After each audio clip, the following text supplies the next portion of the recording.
call the meeting to order. Start with the Pledge of Allegiance. I pledge allegiance to the flag of the United States of America and to the republic for which it stands, one nation, under God, indivisible, with liberty and justice for all. Welcome, everybody. We'll start off tonight's meeting with the approval of the minutes from the regular council meeting held on May 11th. I'll make a motion that we approve the regular council meeting minutes held on May 11th, 2021. Second.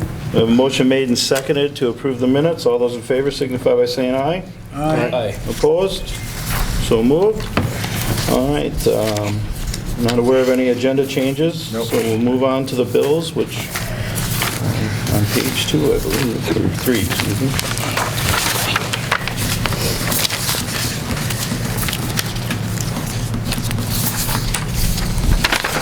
I'll make a motion to approve the bills. Second. So we have a motion made and seconded to approve the bills. All those in favor signify by saying aye. Aye. Opposed? Same sign. So moved. All right. EDA report.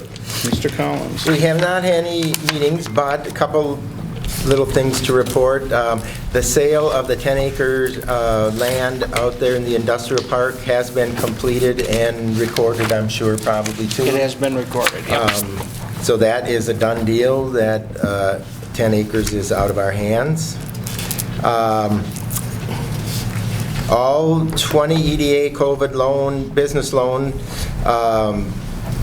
recipients, a letter with an amortization schedule has been sent out to all of them now, so they all have that in their hands.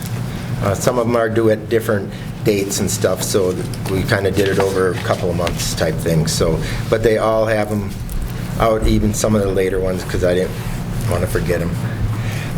Lastly, I would report that the motel has sold and changed hands, and a lady from Prior Lake area bought it. Her and her daughter are going to run it, and her daughter has experience working in the Marriott chain. So I spent 45 minutes on the phone with her talking about some things they could do there that would, specific to our town, that would maybe help there. And so I'm hoping for good things out of the motel there. So it's nice that they're going to live there and run it.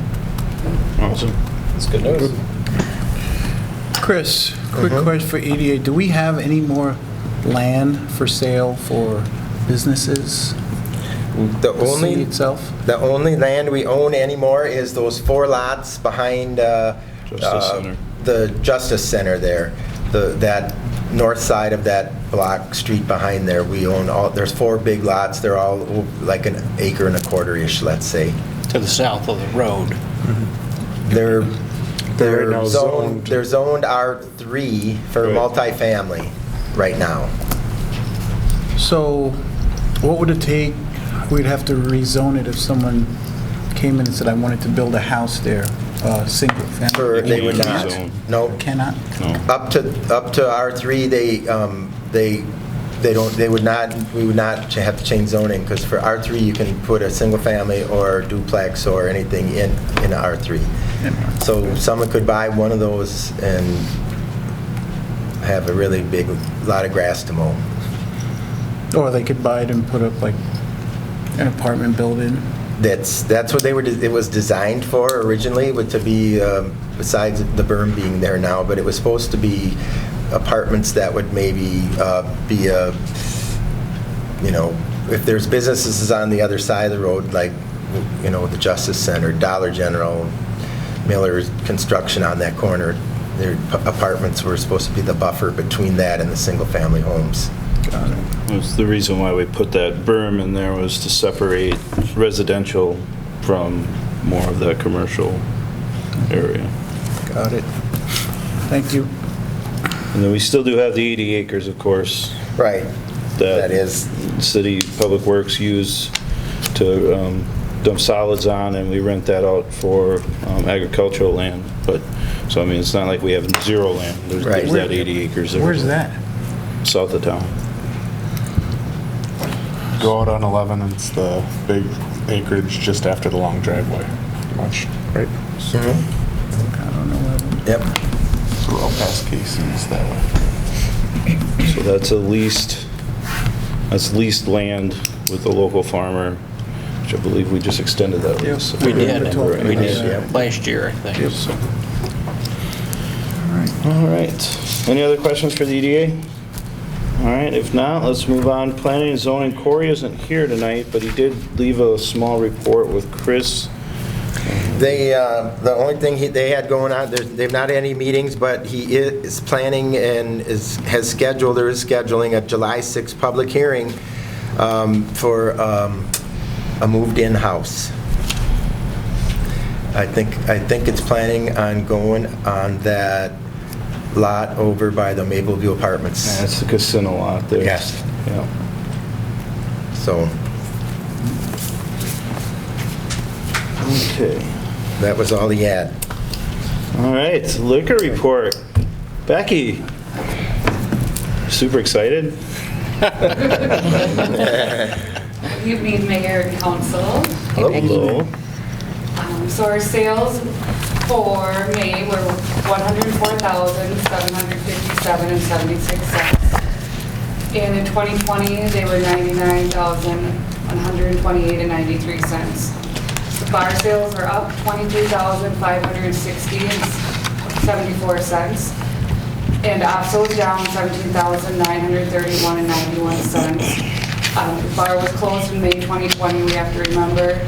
But for the month, we're up $5,628.83. The gross profit margin was 36.74%, and the gross profit margin for food was 32.96%. Year-to-date revenues was up $14,763.43. Year-to-date expenses are down $1,222.29. A little recap of May, we had a couple graduation parties. We had trivia, we had pfeffer, and we had cribbage. Any questions? Thank you. Good job. How's it going there? Good. It's going good. We're really short-staffed, so that's been a struggle. Really hard to find staff members willing to work, but hopefully that'll change soon. Otherwise, yeah, it's going pretty good. Any other events possibly this coming up? Summer, not so much really with events. Maybe a couple craft nights in there, but nothing too big. Probably Bean Bag Tournament we'll do for sure, 1 or 2 of those this summer. But it's hard to get a lot of people in for summer for pfeffer and stuff, so. Okay. Thank you. Stay there. One thing to think about, Becky and Sarah, is, you know, if it gets to a point where part-time staff is non-existent, you know, maybe Nate and I can work with you. We got to adjust hours of operation, something, so it's not just 2 people working 7 days a week. Sounds So, Yeah, you guys can't get burned out on it, so. Yeah, be great. Thank you. so Nate and I talked about it, and we talked with Chris about it a little bit. Okay. We got some ideas, so you just let us know if you want to get to that point. Okay, sounds Okay. good. Thank you very much. All right. So with that, if everybody looks in their packets, Page on page 18, we had, obviously, our former manager resigned, and with that left an opening for a full-time liquor store manager. And so the hiring committee, which was Administrator Collins, Deputy Clerk Kopit, Nathan, Councilmember Hintz, and then we also had a rep from the Minnesota Valley Council of Governments on the hiring board. And so with that, we had 3 applicants, and the hiring board took a look at the applicants, and their recommendation here is to offer the position to Rebecca Vicola as the full-time liquor store manager, and also promote Sarah Dirks, right? Yep. Sarah into the assistant manager role.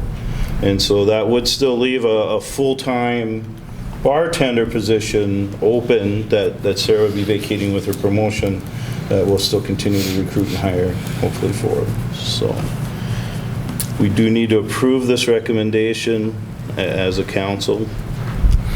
Any questions at all? I'll make a motion to approve the hiring of the liquor store manager of Rebecca Vikla and the assistant manager Sarah Dirks. Second.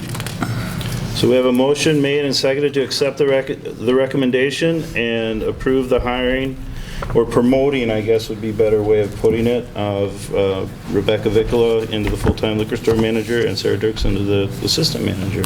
So all those in favor signify by saying aye. Aye. Opposed? So moved. Congratulations, ladies. Best of luck. $1 million worth of sales next year. Low level, don't worry about it.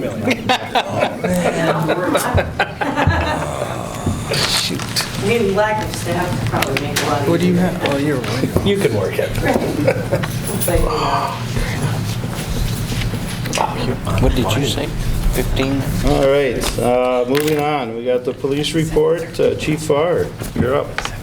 Police activities for the month of May, we had 8 arrests, 51 complaints, 88 other activities, for a total of 147 total calls or incidents handled.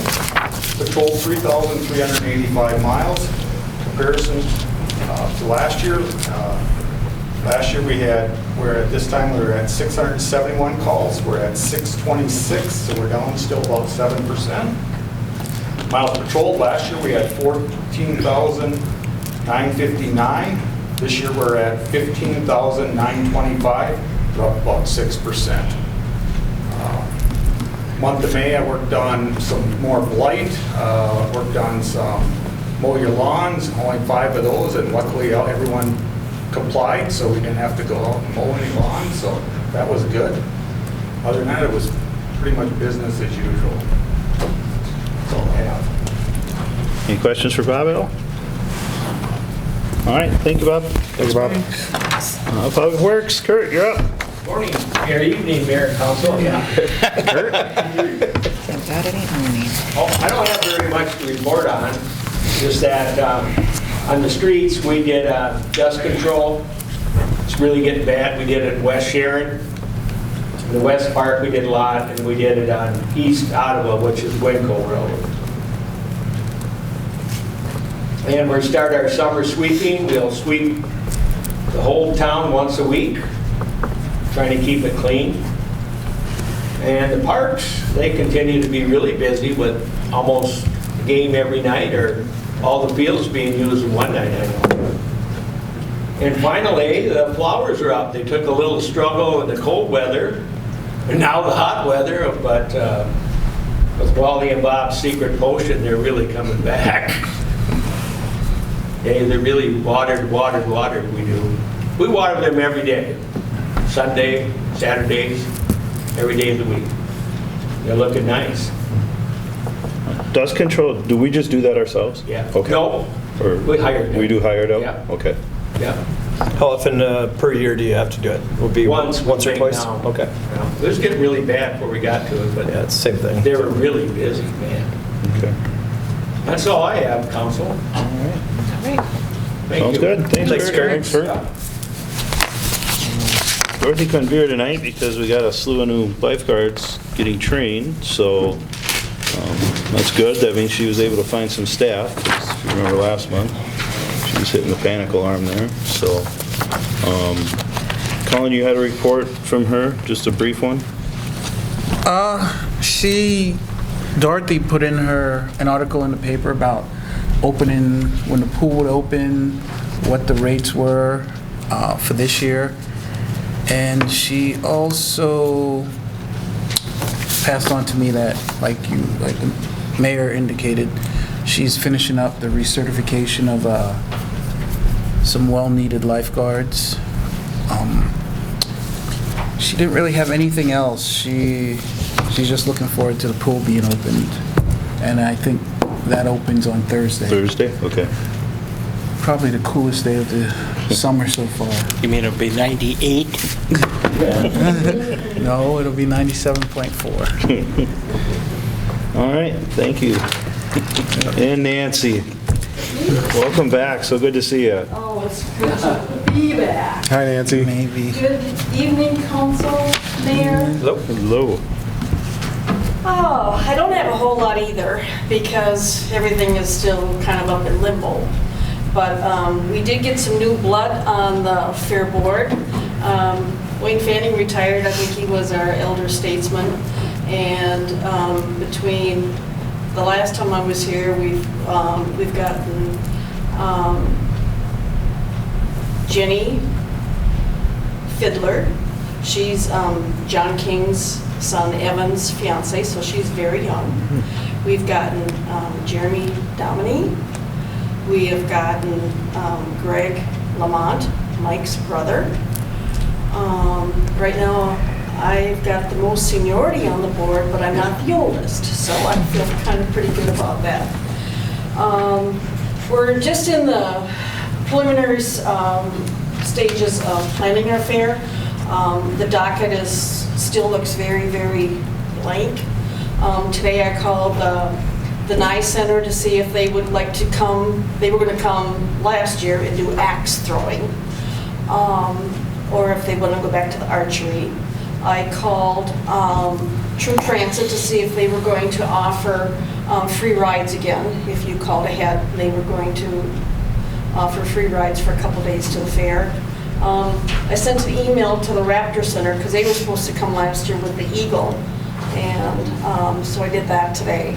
And all we've got going right now is on Thursday, we've got the draft horse halter at 10 a.m. I got the sweet corn feed, 5 to 7. Draft hitch show, if there is a hitch. We haven't had any for a couple of years, at 6 p.m. And Doug Traxler for entertainment from 6 until 9. On Friday, it still looks really thin. We've got prior to the demo derby, we've got the Power Wheels Derby. I guess that's the little kids that do it, and it goes over really, really well. And then we're going to have 7 o'clock, we're going to have the demo derby. And I am so enthusiastic about this. Red Dirt Road is coming back. And when they were here at our last fair, a lot of the concessionaires ran out of food because everybody stayed. They're that good.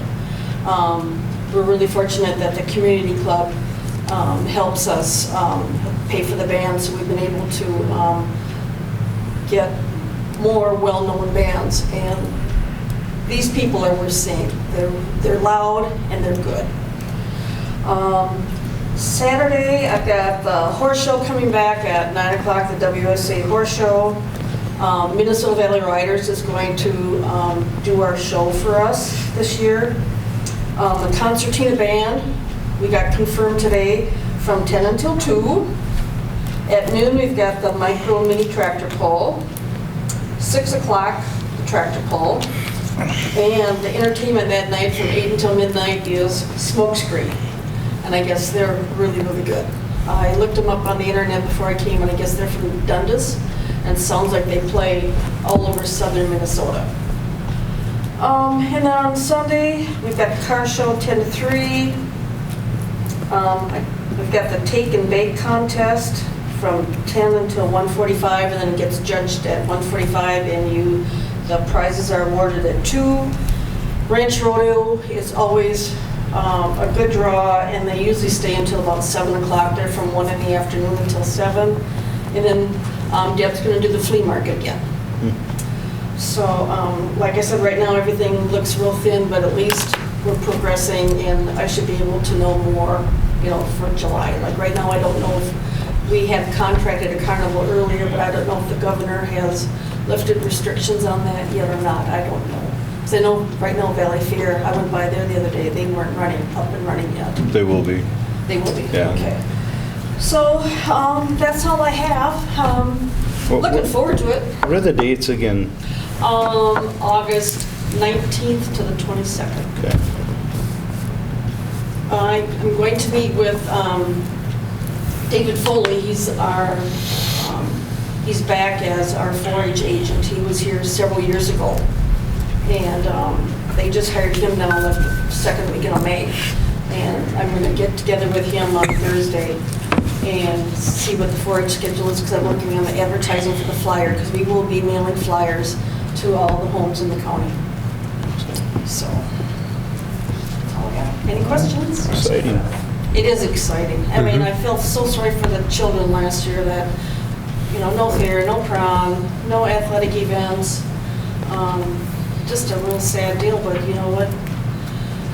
Understandable to keep everybody safe and healthy too. I guess that's the nature of the beast, the way it was. All right. Well, thank you much. You're welcome. Thanks, Thanks for Nancy. letting me come again. Thank you, Nancy. All right, Adam, you're up for the engineer's report. Good evening, Mayor and Council. Hi, Adam. So an update on the 2020 project. Right now with the underground, we only have 2 blocks left. The one block, the north block of Park, and then down 6th Avenue. They're going to start removals next week on that portion. They're also going to come in next Tuesday and they're going to be paving on basically that first portion that they did, those first 4 blocks. 2 blocks of Spores and then the north block of Waterville and Montgomery. They'll be paving that first lift on there. Right now they are subcutting on Waterville and the 1 block of Bowler. They do have curb installed on the 2 other blocks of Bowler. I would anticipate that once they get that subcutting done on Waterville and Bowler, they should have that back up to aggregate. I would think maybe by the end of the week, early next week. So they could be looking at coming back in and maybe doing some more curb and gutter and finishing up some of that concrete work. Work is going along well here. They did talk about they were going to maybe pull out their other underground crew, but they're going to keep them here for the duration. So, I mean, we could be seeing this thing pretty well wrapped up maybe by end of July even. So, and then in the meantime too, when they kind of have a slow day, they'll get back and then start backfilling the curb and gutter and working on the boulevards. So, Okay. you guys have any questions about the project? When you say end of July, on a schedule-wise, is that a couple weeks ahead of schedule, or where? I know we talked schedule last fall. Yeah, when we bid this, we kind of left it wide open for them. Completion date is September 15th. So, I mean, right now we're not even looking at pushing that with the work. There'll be kind of the outstanding things like turf restoration. But that's always kind of that item that hangs out there, and that's kind of the hardest thing to get established. But from getting the road open and that standpoint, I don't see them not meeting that. No, that's great. It looks really nice up there. So, thank you. Any other questions for Adam? All right. Thank you, Adam. Thank you, sir. Thank you. So then, Justin, right? Yep. Justin is here from Qualtech. And you have a packet in front of you here. This is regarding the water tower, I believe? Yes. Okay. So AT&T, good evening, by the way.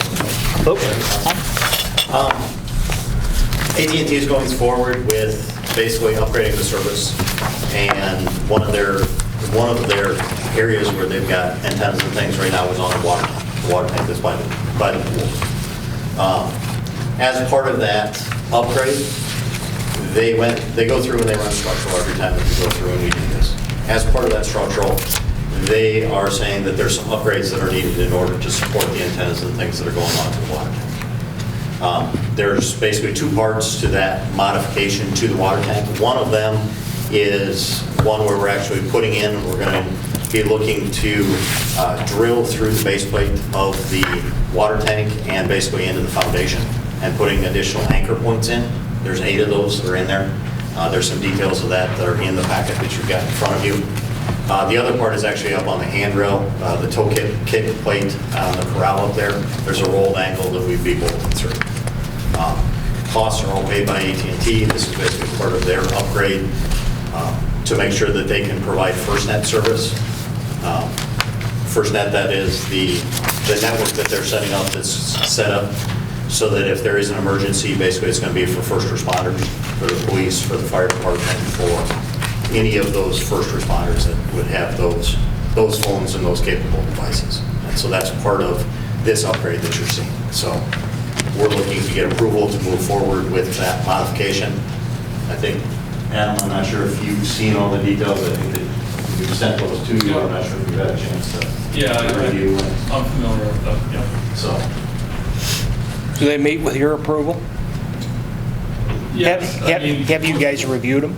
we have looked at them. I guess we haven't had a structural engineer look at them. They do have a structural engineer, they sign off on it, so, that's whose license would be, So at risk. Aaron Evans is our structural engineer. He's been in the business for 25, 30 years. So AT&T has hired you to do this? Yes. Yep. I didn't know that AT&T was going to be doing any modification. Chris, has AT&T queued you in on any of that? Yeah, only because I get the emails that are going back and forth between Bolton and Mink and them. Okay. Yeah. I remember this started about a year ago. Yep. Yeah. Yeah, we've been working on this for a little while to get the lease structure in place for the additional equipment that's going up there. And again, you'll see in here in the packet, it's on, well, it kind of talks about the anchor bolt modification that's needed. On the second page there, if you go to, what is that, go to the fourth page, that's where you're looking at and you're seeing the structural. Again, GDP is a group that ran the structural on this. We did have a failing structural on anchor rod stress based off of what they've gone through and run to code. So they've gone through, they've run into code. It's not, there's no danger to the water tank with this at all. Basically, with the modification or without the modification. As far as the way that the water tank is right now, the way that we have to run this is we have to assume the tank is going to be empty at some point, and we have to assume a catastrophic wind event, which is like 100, 120 miles per hour, which again, that's not what we're looking at here. So basically, your modifications are only going to strengthen it, actually. Yes, exactly, and that's what we're looking at doing. As you go further into the modification, if you're looking at this page, the one with the big circle on it, basically we're looking at putting in 8 anchor rods around the outside with a couple of gusset plates on either side of that to stiffen up just that connection point. We have done this project recently. We did this actually in Q1 of 2021 at a tank that is over in Wisconsin. The contact information for the representative for that tank is in here. We've talked to him. He's fine if anybody wants to reach out and ask him questions about how it went and what it looks like, any of that stuff there. The third party on that one was Badger State.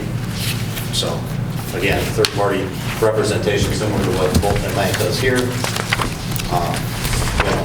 So that's kind of what you're looking at as far as the details that are in the packet. It goes through a little bit more into what the anchor rods look like, what the epoxy looks like, what we use to basically go in there and do it. Again, it's basically we put the stiffener plates on, we weld them to the base of the tank. We're going to drill through the base plate and into the foundation. We will x-ray to make sure that we're not going to get any rebar or do anything that way. And then basically it's put in the epoxy, put in the anchor rod, and then we put a plate washer over the top of that to make sure that everything's sealed up well when we tighten up the anchor bolts. So my understanding of this is being done so you can add additional equipment on top of the tower? On top of the tank, yes.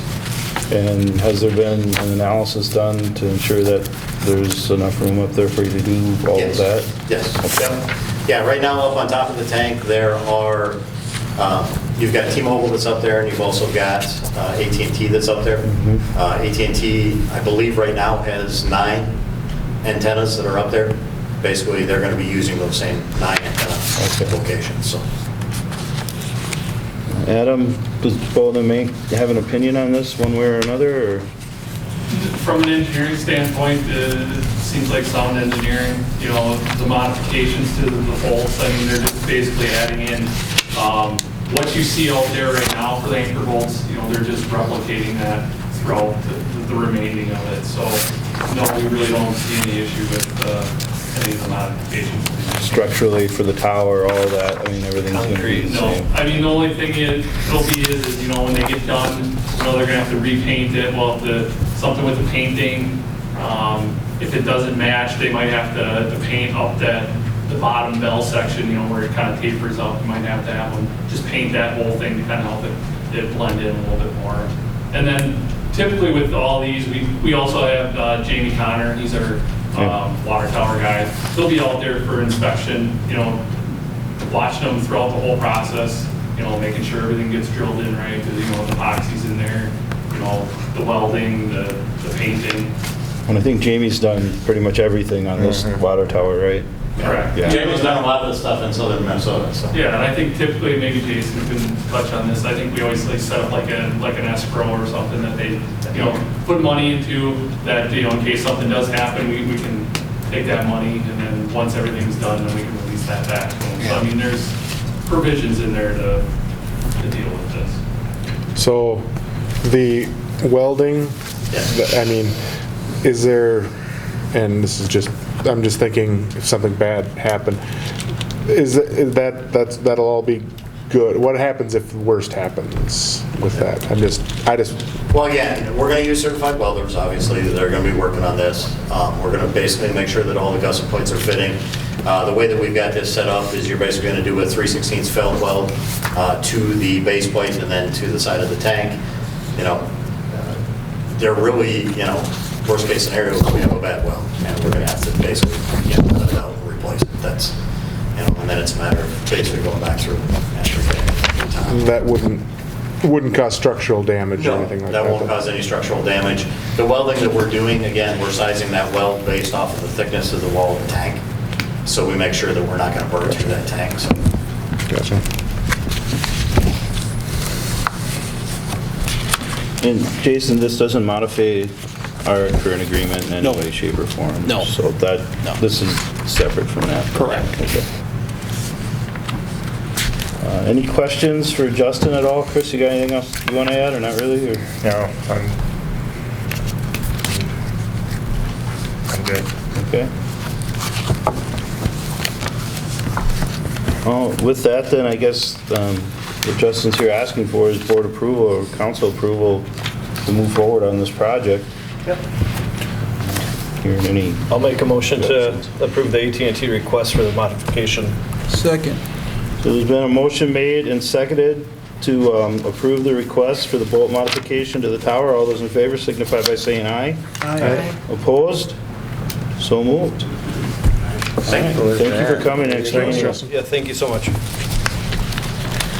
All right, so with that, we'll move into the public forum. If there are any petitions, requests, or comments from the general public, outside of Derek, are you here for a specific reason? No? Okay. You can be. All right. We can put you on the spot. Yeah. All right, we'll move on to the old business then. Big topic over the last couple of months has been this MetroNet franchise agreement. So I'm going to hand this over to Attorney Moran. They have finally got us exactly what we want. Okay. Full and complete franchise agreement. It contains everything that we want, everything that we need. They've got the proper insurance in there. It calls for a free drop to some of the city services. It calls for the right amount of franchise fee, so I think we're in a position now where we can pass it. You would recall that they initially submitted a memorandum of understanding. It's my opinion that that was insufficient. We want a full and complete franchise agreement, and that is exactly what this is. What a full and complete franchise agreement allows us to do, it allows us to, in fact, revoke their permission to do business in the city limits if they don't honor their commitments. Memorandum of understanding doesn't give us that right, so this is exactly what we want. From talking from the other communities that have been dealing with MetroNet, sounds like every other community was really pushing for the similar. That is correct. Waterville passed this, as did Elysian, and so did Madison Lake. So, as I look through it, it says it's good for 10 years. So that means in 10 years they have to come to before the city council to reapply? Correct, or it automatically renews. Likewise, we can, let's say we get into that 9th year and we're unhappy with them for some reason, then we can give them notice of cancellation. And most franchise agreements do contain a 10 or 15-year provision. I think the only one that doesn't contain a 10 or 15-year provision is like a natural gas or an electric. A lot of those are 30 years, just because they are of such vital importance. So then the benefit, just for the camera purposes, this would allow another option down the road for residential, commercial properties within city limits, another option for broadband and high-speed internet and fiber optic, all that. So just another option, another provider. Most people know Metronet as Jaguar. Yep.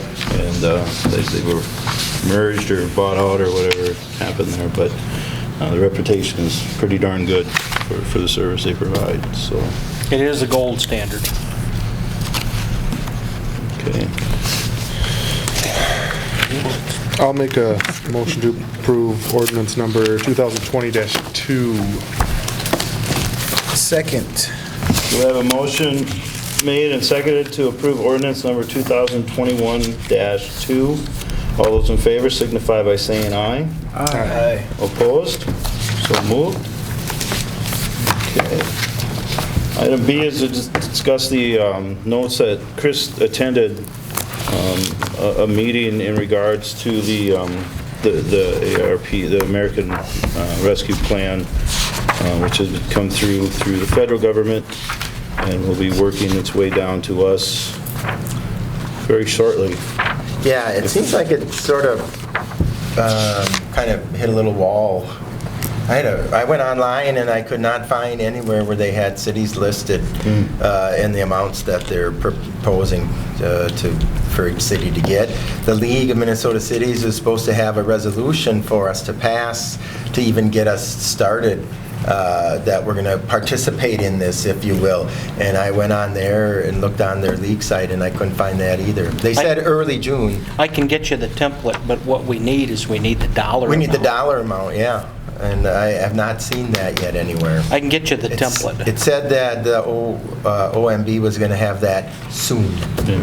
So, but either way, you know, you guys can read. Well, your estimate on your notes here seems to be pretty accurate with everything that we've been seeing. We've been hearing, yep. That 290,000 range. So that would be 100,000 more than we got last time in the first COVID CARES package. As you can see, they're going to kind of, there's not nearly the haste in this one, the second one, that there was in the first one. But we get half the money, and we would get half the money in 2021 and the other half in 2022. We got a couple, 2-3 years to spend it.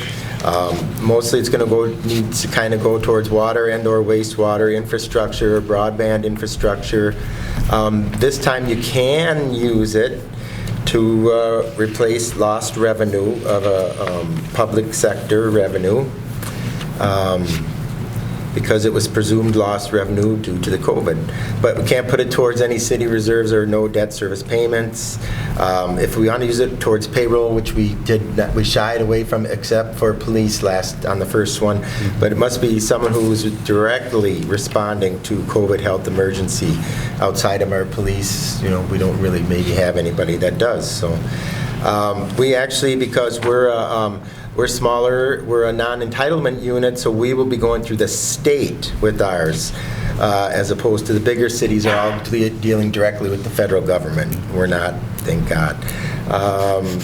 The MMB will have a form for us to fill out. They want 2 people at the city as contacts. And they really are suggesting that we access some of the community needs and like have a committee, maybe even business people, organizations, residents, to see how we maybe want to spend some of that this time or not. Either way,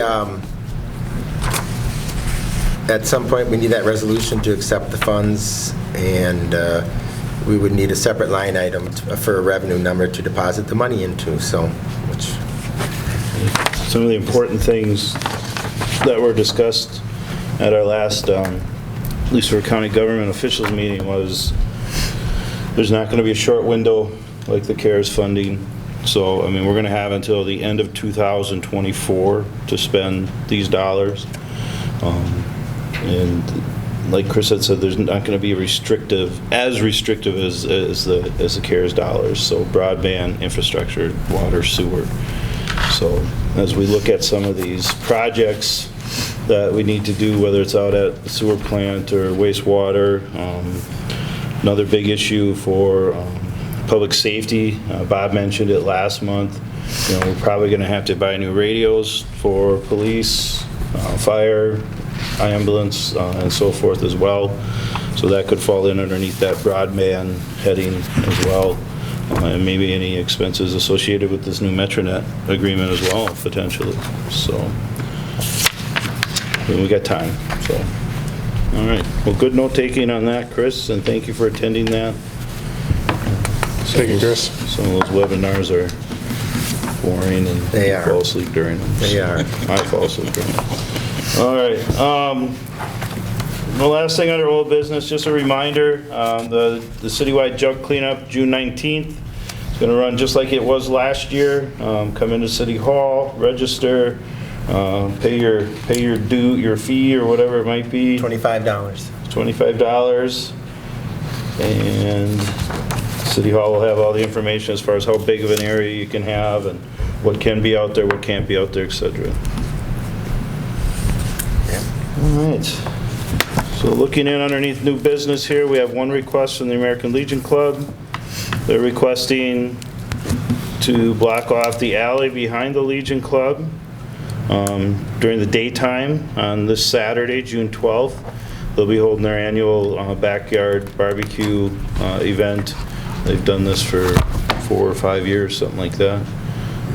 So we just need an approval on that request. I'll make a motion to approve the request of the American Legion closure of the back alley for June 12th. I second. So we have a motion made and seconded to accept the special request permit. All those in favor signify by saying aye. Aye. Opposed? So moved. And just the last note here under administration. Administrator Collins was nice enough to put this in here and work with the Minnesota Valley Council of Governments.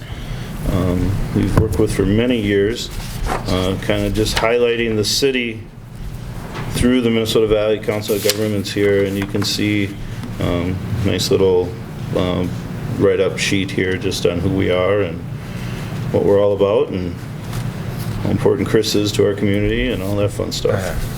Chris, is that a picture of you? It was supposed to be. It didn't come out very well, did it? But they do that. There's like 15 cities that are part of Minnesota Valley Council of Governments and 3 counties also. So they decided to start doing this monthly, just have a showcase of and it was one of the cities or county, and it was our turn. So I think after they read the fun facts, I think I upped the game a little bit though on them, because nobody ever had anything like that in there. So it's all true. Just wanted you guys. It's all true. Yep. Just wanted you guys to see that we're doing, something with them, and they're active. So where can people see this? They send it out to the different cities, and then it's up to the cities themselves to do with it what they will, I guess. I'm not saying that it's available to necessarily the general public, but We should put it on our city webpage. yeah, we can do that. That's the idea. I'm sure you got a That's a great idea. version of this. Think. Better picture though. All right, well, with that, I don't see any other business, so I'll accept a motion to adjourn. So moved. Second. Motion made and seconded to adjourn. All those in favor? Aye. Opposed? And we are adjourned.